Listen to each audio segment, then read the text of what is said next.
Bismillahirrahmanirrahim. Assalamualaikum warahmatullahi wabarakatuh. InsyaAllah hari ini kumpulan kami akan membentangkan rancangan perniagaan. Ahli kumpulan kami terdiri daripada 4 orang, iaitu Muhammad Aziz Farhin, saya, Amjad Zahidi bin Daniel Salehi, Sulaiman bin Musa, Faris Hazmin bin Jaminun. Dan slide ini disediakan untuk Ustaz Hairul Fazli bin Muhammad Som. Okey, bahagian 1, pengenalan perniagaan. Perniagaan makanan ringan merupakan salah satu bidang yang semakin berkembang di Malaysia. Fenomena ini tidak dapat dilihat melalui perkembangan perniagaan makanan ringan dan pelbagai jenis produk makanan ringan yang telah memasuki pasaran Malaysia. Syarikat Afas Enterprise, iaitu syarikat kami, akan ditubuhkan secara rasmi pada bulan Mac 2021.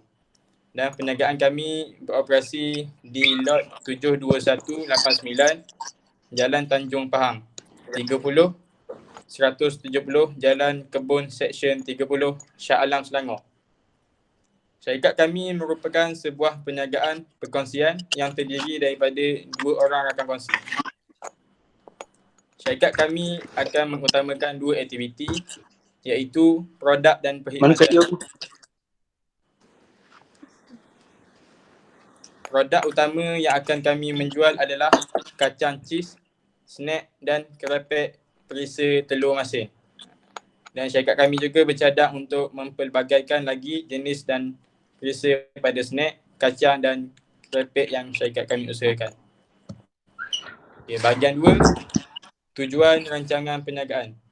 Tujuan utama perancangan perniagaan kami adalah untuk memohon pembiayaan kewangan dari pihak-pihak tertentu seperti MARA dan memberi keterangan atau maklumat berkenaan dengan sebuah perniagaan yang hendak dijalankan dan dilaksanakan oleh syarikat kami. Yang ketiga, meyakinkan para pihak yang bekerjasama dengan syarikat kami, termasuk pihak pemiutang, institusi kewangan dan pihak pembekal bahan mentah, bahawa perniagaan kami yang akan dijalankan dapat dimajukan dan dapat diusahakan.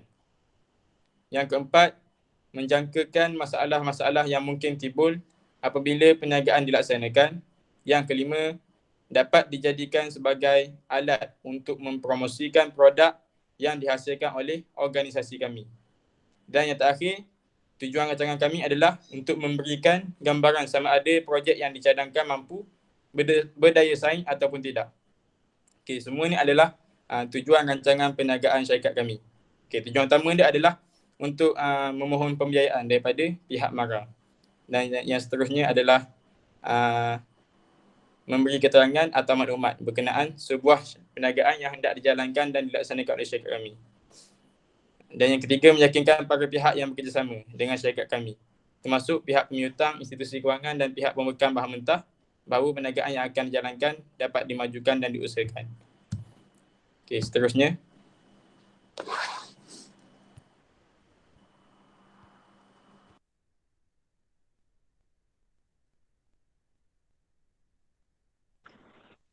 Okey, baik. Terima kasih saudara Haziq tadi. Bahagian ketiga adalah profil perniagaan. Nama syarikat kami adalah Afas Enterprise dan alamat kami adalah lot 72189 Jalan Tanjung Pahang 30/170 Jalan Kebun Seksyen 30 Shah Alam Selangor.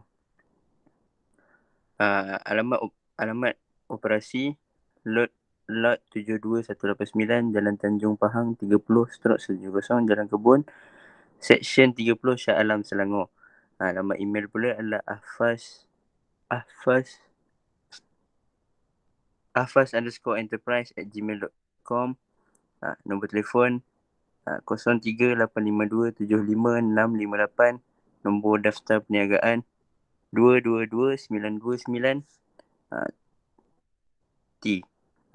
Tarikh daftar perniagaan adalah pada Februari 2021.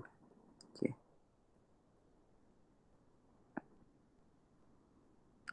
Aktiviti perniagaan akan dijalankan pada bulan Mac 2021. Pemilikan adalah pemilikan kongsi 100% Bumi Putra dan modal permulaan bagi perniagaan ini adalah RM200,000. Bank berurusan adalah Bank Islam. Alamat bank adalah Shah Alam. Nombor akaun bank adalah 030266012456. Kedua-dua daripada kami bukan sahaja merupakan pekongsi kepada syarikat, akan tetapi merupakan orang yang bertugas dalam bahagian pentadbiran, pengeluaran keuangan dan pemasaran. Syarat-syarat perkongsian yang akan dipersetujui oleh kami adalah tertakluk kepada Akta Perkongsian 1996. Bahagian keempat adalah latar belakang pemilik rakan kongsi. Nama pemilik adalah Faris Hazmi bin Jami'on, itu saya. Jawatan pengurus keuangan dan pasaran, pengalaman bekerja pengurus keuangan, penasihat keuangan, dan modal sumbangan adalah RM100,000 Malaysia. Nama pemilik kedua adalah Amjad Zahidi bin Daniel Salihi. Jawatan adalah pengurus besar pentadbiran dan operasi. Pengalaman pekerjaan beliau adalah ejen insurans, penasihat keuangan dan juga pengurus keuangan. Modal sumbangan yang beliau sumbangkan adalah RM100,000 juga. Jadi seterusnya saya pas kepada sahabat pembentang sahabat yang lain. Okey, terima kasih kepada Saudara Faris. Saya akan menyambung pembentangan yang seterusnya, iaitu proses pengeluaran. Yang mana carta aliran pengeluaran. Iaitu yang pertama, mixer. Yang mana bahan-bahan seperti tepung, kacang, cili kering, jintan, telur, garam, perasa dan air digaul hingga sebati. Selepas dia mixer, dia akan pergi kepada sheeter. Yang mana sheeter ini dia akan setelah sebati, ianya akan digelek menjadi kepingan nipis. Dan selepas dia sheeter, dia akan pergi kepada cutter, iaitu dipotong mengikut saiz yang ditetapkan. Kemudian digerakkan menuju ke mesin menggoreng. Mesin menggoreng adalah frying, iaitu proses menggoreng mengambil masa selama 15 minit. Dan selepas proses menggoreng iaitu frying, ia akan pergi kepada blower, yang mana setelah ia masak, ia akan ditoskan untuk mengurangkan kandungan minyak dalam produk tersebut. Seterusnya ia akan pergi kepada filler, yang mana filler ini produk akan dibungkus di dalam plastik mengikut berat yang telah ditentukan. Dan selepas ia dibungkus, dia akan pergi kepada vacuum, yang mana vacuum ni setiap pembungkusan produk tersebut akan di-vacuum untuk menjamin mutu ketahanan setiap produk, supaya produk ni akan lebih baik. Seterusnya iaitu rancangan operasi serta aliran operasi. Yang pertama ialah belian bahan mentah, dan yang kedua proses penyediaan, dan yang ketiga ia akan proses pembungkusan, dan yang keempat proses pemasaran, dan yang kelima jualan akan dipasarkan kepada pedagang runcit dan seumpama.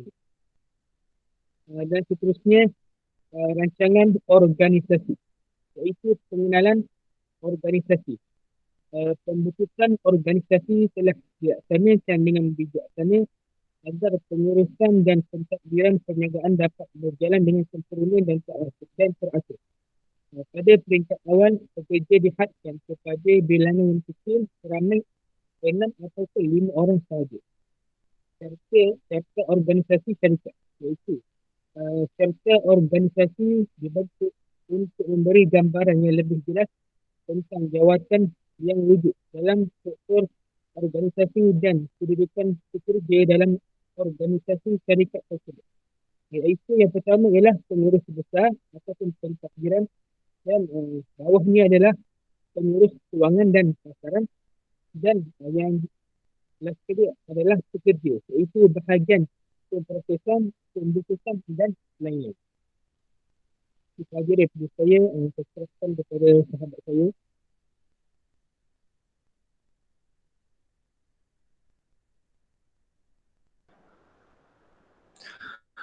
Okey, baik. Tadi kita dah tengok kepada rancangan organisasi. Okay, seterusnya kita pergi kepada strategi pengurusan. Pengurusan yang cekap dan pekerja yang berkebolehan mampu mempengaruhi kejayaan sesebuah perniagaan yang dibangunkan. Bilangan kaki tangan pengurusan dan pekerja telah disenaraikan dengan tugas-tugas dan tanggungjawab masing-masing.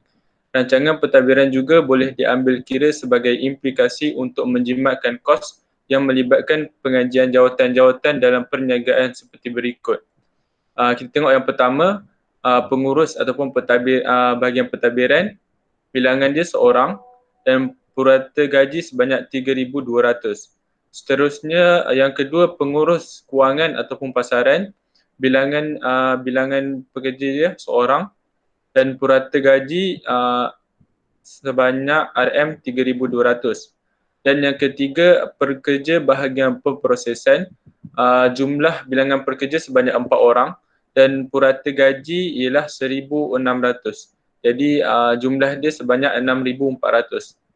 Dan yang keempat pula, pekerja bahagian pembukusan, jumlah pekerja di sini ialah sebanyak 3 orang dan purata gaji ialah 1,600. Jadi jumlah dia ialah 4,800. Total jumlah pekerja yang ada sebanyak 9 orang dan jumlah dia ialah RM17,200. Dan yang terakhir kita tengok kepada misi perniagaan ataupun penubuhan syarikat kami. Yang baik, menjadi pusat penyediaan makanan ringan yang mudah untuk pelanggan bawa ke mana sahaja. Kami juga akan membuka peluang perniagaan untuk melariskan jualan, bukan sekadar jualan melalui kedai, bahkan kami akan membuka sistem ejen atau affiliate bagi melariskan jualan. Di samping itu, secara tidak langsung kami mampu membantu orang menjana pendapatan dengan menjual produk kami. Seterusnya dan juga yang terakhir ialah objektif sebagai syarikat yang menjual makanan ringan, persaingnya juga akan kuat. Jadi kami akan berikan terbaik dari segi kualiti makanan, pengiklanan dan juga harga yang berpatutan demi mendapatkan hati pelanggan.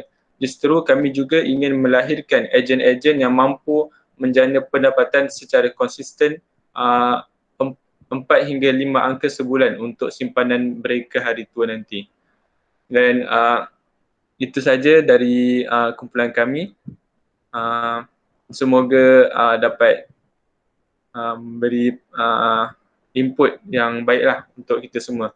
Jadi sekian saja daripada kumpulan kami. Wabillahi taufiq wa hidayah. Wassalamualaikum warahmatullahi wabarakatuh.